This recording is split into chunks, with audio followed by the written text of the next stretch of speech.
What's up, everybody? It's Draymond Green. Make sure you subscribe to the Volumes YouTube channel below so you don't miss any more of this great content going forward. I cannot sleep after games, so I've been up all morning. Then, of course, Get Up came on. I watched. Patrick Beverley's been on. I tweeted some things about Patrick Beverley and how he's now speaking like the new media. And my brother Stephen A. has something to say about that. Let me explain something to you. Talk to me. I appreciate Draymond. That's my brother. I love him dearly. He's as real as it gets. I got a lot of love for him. I'm rooting for him. I root for him all the time, just like I got love for his crazy self. But when you talk about new media, y'all need to watch yourselves. Who? Because let me tell you something. Ain't nobody usurping this brother. Okay. Not from a basketball standpoint. I'm talking not from an athletic standpoint. I don't give a damn what player is out there. There's skills that come with doing this too. Let me make this clear. Stephen A. has a way and who he is that I think is absolutely special in media. I think is incredible. I think Stephen A. is an original. I think Stephen A. created a lane that not many people can go into, and you have to tread carefully going into that lane, because if you don't succeed in going into that lane, it doesn't look good. Stephen A. can be Stephen A. because that's Stephen A. But then when you try to follow that, it's tough. Stephen A. is a tough act to follow. It's hard to explain. I think it's more so a kudos to Stephen A. But he's a tough act to follow. He's tough for someone else to go try to copy on TV. And I think I see a lot of people do that. Stephen A., the new media is here, and the new media is here to stay, my friend. Now, when you say going from a player to then, number one, I don't do this sometimes, Stephen A. You need to check out the Draymond Green Show. It drops twice a week. I don't just do this sometimes, baby. This is real. This is here to stay. This is going nowhere. So this is not a sometime thing. I put a lot into this, and I hope you understand that. And if you don't, that's okay, because you'll just continue to notice me, baby. You'll continue to notice me, Stephen A. But when I speak on new media, Stephen A., you got some new media in you too now. You're not totally like those older guys that don't know how to give flowers and show love, Stephen A. That's not you. So when I speak on new media, you got some new media in you too, my friend. Whether you know it or not, you halfway us and halfway over there. We accept you, Stephen A. We love you, my brother. And in large part due to, you got some of that new media, some of us in you. But the days of the old media is over, baby. We here, we coming to take over. That's why y'all got Pat Bev on every night. And like I said in my tweet, for those that didn't see the tweet, matter of fact, I'm going to read the tweet for you, because on ESPN, they showed the first beginning of the tweet, but they actually didn't show the entire tweet. So I'm going to the tweet, and I'm going to read it for you. Number one, because I think it should be heard, and I'm speaking on Pat Bev. I said Pat Bev went on TV and got off to a bad start with the CP stuff. I've watched him a lot since. He's extremely knowledgeable and well-spoken. Also, now speaking like the new media. If you watch his segment this morning, you understand what I'm saying. They don't understand that he's speaking of LeBron, and this is about Windhorst saying, LeBron would laugh at you comparing. No, LeBron wouldn't laugh at you mentioning Steph Curry with him, because LeBron James would appreciate Steph Curry's greatness. You don't have to drag you don't have to pull LeBron James down and make him out to be less to say you can start to mention Steph in that category because of his accomplishment, because his impact on basketball, because of the things that he's done. That doesn't make LeBron less of who LeBron is, but that's what the old media do, because it's all about clickbait. It's not about true analysis and really what we getting into and showing love, and that guy can be great and this guy can be great. They don't believe in that. It got to be him over him. The new media, we don't really operate like that. Is guys better in certain? Yeah, of course. Like, come on now. Of course, we're going to speak it like we speak it because it is Bible. It is the gospel. We are going to speak it like that. But we're going to show love too. And Patrick Beverley showing love to Steph Curry and saying who he is, that does not mean LeBron James isn't who he is. That's just how the old media operate. This is the new media. We don't operate like that. We can give a guy flowers, and that's what Patrick Beverley was doing. And so I said, they don't understand that he's speaking of LeBron to show the magnitude that Steph should be mentioned. Not that he's bigger or better than LeBron. It's simply saying he's one of the GOATs. Because they want to say, oh, this guy's the GOAT, and he is, and he can't be. He one of the GOATs. They can only make one greater than the other. They don't like them being GOATs together.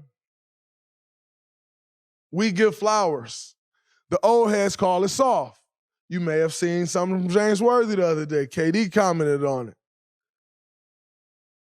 They call it soft. Yours truly, the new media. I see his growth, and it's good to watch. Now, what do I mean by I see his growth?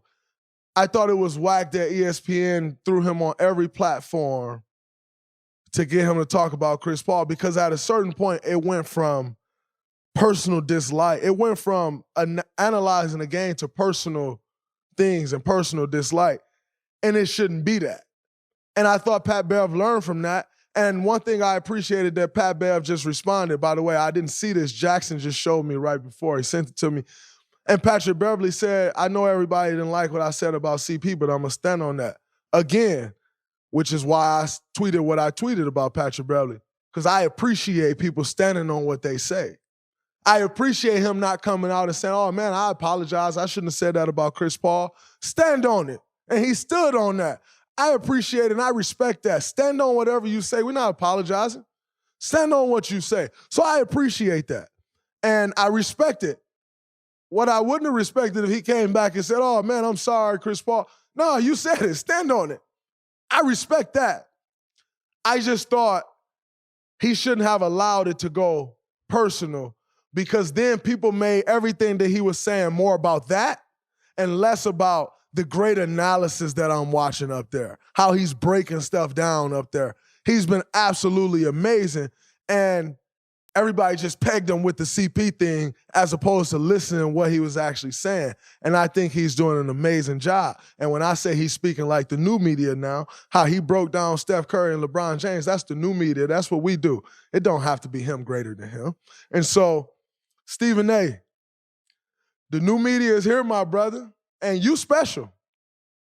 I'm not saying we're going to replace you. Like Pat Bev said, my vocabulary ain't up there with yours, Stephen A. But the one thing we do have, Stephen A., and you mentioned this, is we played. And that's why I don't agree with guys going up there trying to be you, especially guys who played. And I'm going to get at this more when I'm done with these championships and I got a little more time to focus on other things. So, jot this down, however you check mark your stuff. Know that I'm coming back here and you'll understand. But, Stephen A., you didn't play, which is why you have to be who you are. And I respect it. I love Stephen A. I'm going to tell y'all a funny story. Maybe a month or so, a couple months ago, I purposely picked a fight with Stephen A. He don't even know this. I picked a fight with Stephen A. because I hear stuff around the world that, people are like, oh, Stephen A. is a coward or this, that. Like, and the reality is you have an opinion on Stephen A., one way or the other, which I'm all for. You're going to have an opinion on me. Whether it's good or bad, you're going to have an opinion. And that's how people are with Stephen A. And so some people's like, oh, man, he just run his mouth catting and blah, blah, blah. And I always say, and people will come up to me like, oh, F Stephen A. and this, that, and like, oh, Stephen. And the first thing I say is I love Stephen A. Stephen A. a real dude. Now, I had an opportunity to pick with Stephen A. recently. He don't know. And I did it. Because I wanted to prove to myself that Stephen A. is who I think he is and not who people think he is. And that's a real one.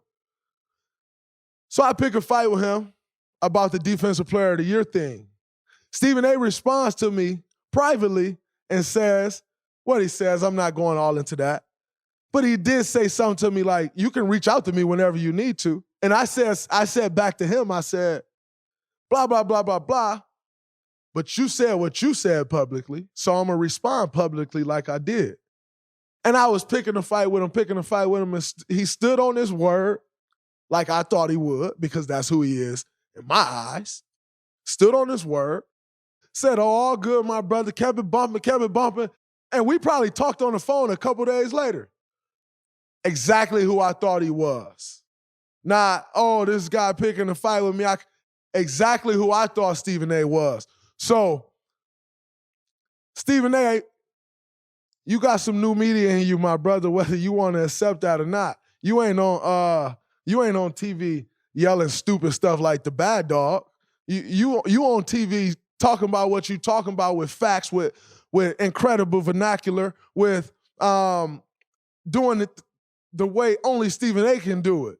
You get your flowers from me, my brother. But yours truly, the new media. We here to stay, my friend, and you got some of us in you. Whether you want to accept it or not, you either accept it now, Stephen A., or we're going to make you accept it, baby. You're going to have to accept it at some point, so you might as well just get on board right now. Because we accept you, Stephen A. You one of us, my man. Few mailbag questions before we get out of here. Talk to me, Jackson. All right. From that NBA fan, at JACM3T, what's the biggest difference between this Warriors team versus the first finals run, aside from just general experience from you guys? The difference between this team, I think it's a totally different makeup of a team. Like, we have many more bigs then, but the game is totally different now. It's a very shooting, wing, spacing, dominated type game. And so I think that's a big difference. I also think the mixture of youth and experience, I can't state that enough. That's a very big deal. And the biggest difference is, it's like I said, it's us leading as the vets. It's not us being led by vets and we're kind of the young talent in the core that's being built around. Yes, we're still the core, but we're not the young talent anymore. And that's a huge, huge thing. From Edo_the truth at OMG hello_nasty. In your opinion, who are a few guys in the league that can actually guard all 5 positions? Or are there any? A few guys in the league that I think can actually guard all 5 positions. Giannis, LeBron James. I think Marcus Smart can guard all 5 positions at times. Now, granted,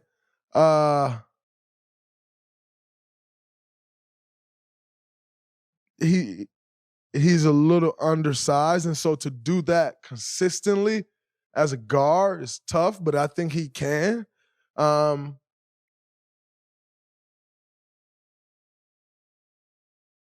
PJ Tucker can guard all 5 positions. Bam Adebayo can guard all 5 positions. So there's some guys. There's definitely some guys for sure. Last one from Koala Bear Moreto at Koala Moreto. Is there a tech in your career that you most enjoyed and most deserved? They're kind of different questions, but you can answer both of those. Tech in my career that I most deserve or most enjoyed, there's been a lot of technical fouls, my brother. It's been a lot of techs. The one I enjoyed the most, I think my very first one will always be my favorite. I hit the 3 on Josh Smith and started talking crazy. Shout out to Smooth, by the way. We got to have Smooth on the show one day. But I hit the 3 on Smooth, and he played off me. That was my first 3 of my career. In typical Draymond fashion, I got a tech. It don't get much better than that, baby. It's hard to top. Your first field goal in the NBA, you get a tech? Come on, man, that's hard to top. I wasn't making no money either. I was sick about that fine. I remember Richard Jefferson told me, I was getting texts, and Richard Jefferson told me, he said, Draymond, I know you don't want these texts and like it's hurting your pockets right now, but you can't stop getting these texts. This is who you are. It's going to make you a lot of money in this league. So just kind of look at it as an investment in yourself. It was hard to do when I was making not much money and living out here in the Bay Area, but he was right. I got to give a credit to RJ, who's one of my vets, by the way. So, yeah, I can't top that one. That's it, Koala. Number 1, the first one. I love y'all. That's it for this episode of the Draymond Green Show. I'll talk to y'all very soon. Actually, we'll be talking to y'all before we face off with whoever we face off with on Thursday. But we'll know who that opponent will be. Until next time, that's it. It's a wrap from the Draymond Green Show. Peace.